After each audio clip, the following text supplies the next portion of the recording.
Hello friends, आज की जो वीडियो है बहुत ज़्यादा इन्फॉर्मेटिव होने वाली है क्योंकि जो मैंने अपनी लास्ट वीडियो डाली थी कॉलेज विजिट को लेकर, उस पर बच्चों ने बहुत ज़्यादा कमेंट किए हैं कि ये कॉलेज मतलब प्राइवेट है, गवर्नमेंट है, या फिर आप क्या करने गई थी कि आपको कॉलेज मिल गया क्या। और कुछ बच्चे तो बधाई भी देने लगे कि कॉन्ग्रेचुलेशन कॉन्ग्रेचुलेशन। तो मैं आज आपके सारे डाउट क्लियर करने वाली हूँ इस वीडियो में, तो लास्ट तक ज़रूर देखना कि जिन बच्चों को थोड़ी बहुत एक्साइटमेंट है ना कॉलेज को लेकर कि आखिर गवर्नमेंट हो या प्राइवेट हो कितनी फ़ीस रहती है, डायरेक्ट मिलने के बाद पता चलता है कि वो एक्चुअली होती क्या है। क्योंकि वो कुछ दिखाते हैं सीट मैट्रिक्स में, वो फ़ीस कुछ और होती है, लेकिन जब हम जाते हैं डायरेक्टली बात करते हैं तो उसकी फ़ीस कुछ और पता चलती है। तो वो सब चीज़ें मैं आप सबके सामने आज रखने वाली हूँ। तो hello friends, welcome and welcome back to my channel again. मैं तानिया खान सैफी फिर से आपका वेलकम करती हूँ अपने यूट्यूब चैनल पर। सबसे पहले आगे बढ़ने से पहले आपसे कितनी सी रिक्वेस्ट है कि आप वीडियो को लाइक नहीं करते हैं। सबसे पहले आप वीडियो को लाइक कर दीजिए क्योंकि इसकी बहुत ज़्यादा नीड होती है, क्योंकि अच्छा लगता है जब लाइक्स बहुत ज़्यादा होते हैं, या फिर आप शेयर करते हैं या फिर सब्सक्राइब करते हैं चैनल को, तो बहुत खुशी होती है और हमारी मेहनत सफल हो जाती है कि हाँ चलो ठीक है अभी खुशी मिल रही है, ठीक है। लेकिन उससे आपको क्या जाता है, सिर्फ एक टच करना होता है, बाकी कुछ नहीं, ठीक है। आपने लाइक कर दिया है, वीडियो को स्टार्ट करते हैं। सबसे पहले तो बहुत ज़्यादा कमेंट इस चीज़ को लेकर थे कि क्या आपको कॉलेज मिल गया है, या आपका कॉलेज है आपको गवर्नमेंट मिला है या प्राइवेट मिला है। तो वैसे तो मैं अपनी हर वीडियो में क्लियर करती चलती हूँ कि आखिर मुझे मिला है या नहीं मिला, लेकिन जो बच्चे पहली बार देखते हैं वीडियो, उनको यही लगता है कि पता नहीं इस लड़की को शायद कॉलेज मिल गया और ये कॉलेज में एडमिशन के लिए गई है। लेकिन ऐसा कुछ भी नहीं है। मैंने अपनी पिछली वीडियो में आपको बताया था कि मुझे अभी तक कॉलेज नहीं मिला है। फर्स्ट राउंड की काउंसलिंग मैंने कराई थी, जिसमें कि मैंने अपने गवर्नमेंट फिल किए थे 12 13 14 कुछ ऐसे करके मैंने गवर्नमेंट फिल किए थे, लेकिन मुझे कोई भी अलॉट नहीं हुआ था, ठीक है। तो ये मेरा कॉलेज नहीं है। गई क्यों, इसका रीज़न ये है कि मैं वीडियो के थ्रू आपको मैंने ये भी बताया था कि कॉलेज जाना ज़रूरी है। अगर आप प्राइवेट ले रहे हो तो गवर्नमेंट आप फिल करते हो, बेधड़क होके कर दो, गवर्नमेंट है, चाहिए ही चाहिए, ठीक है, मिल जाएगा आपको। ज्वाइन करना है, अच्छे से पढ़ाई करनी है। अगर आपको प्राइवेट चाहिए तो प्राइवेट में एडमिशन लेने से पहले जो आपका उस कॉलेज के बारे में आपको सब कुछ मालूम होना चाहिए, जब जाके आप उसमें एडमिशन लो। एडमिशन लेने से पहले आपको जो काउंसलिंग करानी है उसका नाम तभी उस लिस्ट में डालो। अगर आपको चाहिए, नहीं चाहिए तो आप मत डालो, वो आपको पता चलेगा कॉलेज विजिट करने के बाद। तो बस इसी प्रोसेस से मैं वहाँ गई थी ताकि मैं उसके बारे में जान पाऊँ, और यही मेरे घर से थोड़ा सा नज़दीक पड़ता है, और इतने नज़दीक पड़ता है कि 30 किलोमीटर आराम से कवर कर लेता है। मतलब ये भी काफ़ी दूर है। आज ना मैंने पापा को कन्विंस किया, क्योंकि पापा शायद बिज़ी थे या नहीं भी थे, जो भी था मैंने उनको बोला कि मुझे जाना है, और ऐसे भी ऑलरेडी जाने को बोल रहे थे लास्ट डे। तो फिर हम लोग साथ में कॉलेज चले गए देखने के लिए कि हाँ हमें काउंसलिंग में एडिट फील करनी है, क्योंकि अभी बहुत टाइम गुजरता जा रहा है और अब लेट नहीं करना है, ठीक है। तो जब हम कॉलेज जा रहे थे तो हमने मन में सोच लिया था कि हमने क्या क्या सवाल करने हैं क्या नहीं। फिर हम कॉलेज गए, कॉलेज में एंट्री की, ठीक है, जो मैंने आपको कॉलेज बताया था पिछली वीडियो में, आप देख सकते हैं जाकर। तो वहाँ जाने के बाद हमें रिसेप्शन पे हमने मालूम किया कि हमें एडमिशन चाहिए और हम कहाँ से जो है अपने डाउट्स क्लियर कर सकते हैं अबाउट दिस कॉलेज।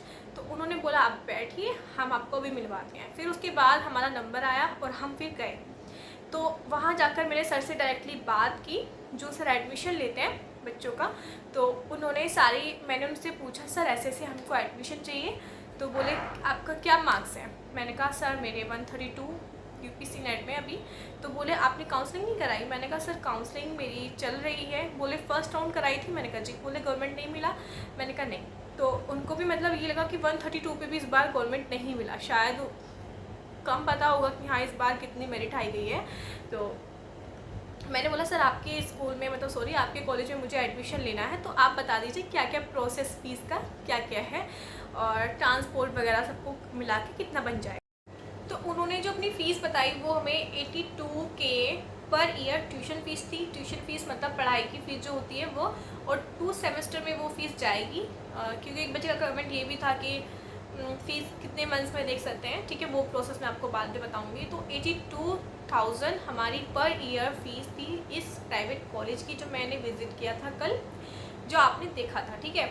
और 11,000 उसकी फ़ीस है एग्ज़ाम फ़ीस, ठीक है, कि एग्ज़ाम फ़ीस आपको 11,000 रुपये देने हैं। और ट्रांसपोर्ट वगैरह अगर वो आपका खुद का रहेगा कि आप कितना आप स्कूल की बस हायर करते हैं या फिर आप खुद से जाते हैं, ठीक है, वो आप सबके ऊपर डिपेंड करता है। वो भी मतलब आप इन चीज़ों से हटकर अलग है, ठीक है। तो 1 लाख क्रॉस करके हमारी प्राइवेट कॉलेज की फ़ीस फिक्स हो गई थी, ठीक है। तो एक बच्चे का कमेंट ये भी आ रहा था बार बार कि हमें फ़ीस कितनी बार जमा करनी है, ये क्या प्रोसेस रहेगा। जो 40,000 रुपये का जो प्रोसेस था वो भी बहुत सारे बच्चों को समझ नहीं आता है।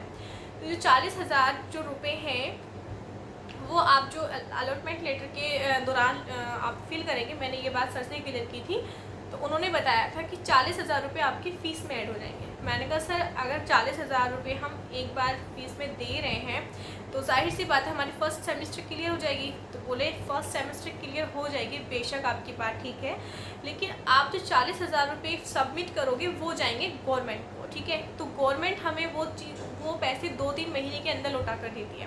तो हमारे हाथ में क्या आया, कुछ भी नहीं ना, वो बाद में आएंगे। तो उससे पहले आपको 10 या 15,000 रुपये आपको सबमिट करने पड़ेंगे। तो मैंने कहा सर ये 10-15 हज़ार रुपये जो होंगे वो किधर, मतलब वो कहाँ जुड़ेंगे। तो बोले वो भी आपके फ़ीस में ऐड हो जाएंगे। तो ये था उनका फ़ीस का जो भी सिस्टम था, वो ये फ़ीस का था, ठीक है, कि इतनी फ़ीस है और ये कब कब सबमिट करनी है। तो आपका फिर इतनी फ़ीस ली जाएगी, मतलब 50-60 अगर चले गए हैं तो लास्ट में आपको कितने देने पड़ेंगे। लास्ट में सिर्फ 30-40 आपको जितने बच रहे हैं वो लास्ट वाले सेमेस्टर स्टार्ट होने से पहले या स्टार्ट के दौरान भी दे सकते हैं। तो अब मैं 1 या 2 कमेंट का जवाब देने वाली हूँ, जिसमें इन्होंने लिखा है कि क्या मॉपअप राउंड में टॉप प्राइवेट कॉलेज की सीट बची रहती है या नहीं। तो देखिए इसका कोई भरोसा नहीं है। इस बार पिछली बार बची रह गई थी, लेकिन इस बार कोई भरोसा नहीं है। तो आप सेकंड राउंड तक एडमिशन ले लीजिए, पक्का कर लीजिए, आपको प्राइवेट ही चाहिए तो। और आपको ड्रॉप लेना है तो आप थर्ड राउंड तक कोशिश करिए, तो फिर कोई दिक्कत नहीं है, ठीक है। लेकिन अगर यही आपको कॉलेज इसी साल करना है तो आप प्लीज़ एडमिशन ले लीजिए। मैं तो आपको यही सजेस्ट करूँगी, बाकी आपकी मर्ज़ी है, ठीक है। तो मैं कमेंट्स ही पढ़ रही थी, मुझे एक कमेंट मुझे पढ़कर बताना था, उनका जवाब मुझे देना था, क्योंकि मैं उनसे प्रॉमिस कर चुकी थी कि मैं आज ही आपकी कमेंट का जवाब दूंगी। तो मैं कमेंट ढूंढ लेती हूँ, फिर उसके बाद मैं बताती हूँ। ये जो कमेंट है ये है रौनक बेगम का। ये कह रही हैं कि हेलो प्लीज़ दी आंसर दो, क्या नीट और बीएससी नर्सिंग दोनों साथ में करना होगा, हम दोनों नहीं कर पा रहे हैं। मुझे बीएससी नर्सिंग करना है, प्लीज़ आंसर दो दीदी, बहुत कन्फ्यूज़न है दीदी, प्लीज़ आप आंसर दो मुझे। घर वाले दोनों करने को बोल रहे हैं, नहीं हो पा रहा है मुझसे, बीएससी नर्सिंग करना है पर घर वाले मान ही नहीं रहे। तो आप लोग पहले तो आप ये बताइए कि घर वालों को आप समझाइए कि बीएससी नर्सिंग और एमबीबीएस बहुत ही ज़्यादा, मतलब ऐसा नहीं है साथ में नहीं हो सकते दोनों कोर्स। अगर आप ठीक है, अगर आपने ठीक है बीएससी नर्सिंग आपने क्रैक, मतलब आपने इंटरेस्ट दिया, आपको गवर्नमेंट कॉलेज मिल गया, तो आपके 4 साल आपको उसमें इन्वेस्ट करने पड़ेंगे। ऐसा नहीं होता है कि आपने बीएससी नर्सिंग में एडमिशन ले लिया फिर आप उसको साथ साथ कर रहे हैं, बीएससी नर्सिंग के बाद आपने नीट भी दिया, आपका फिर एमबीबीएस में आ गया, तो आपका फिर पूरा 1 साल बर्बाद हो जाएगा।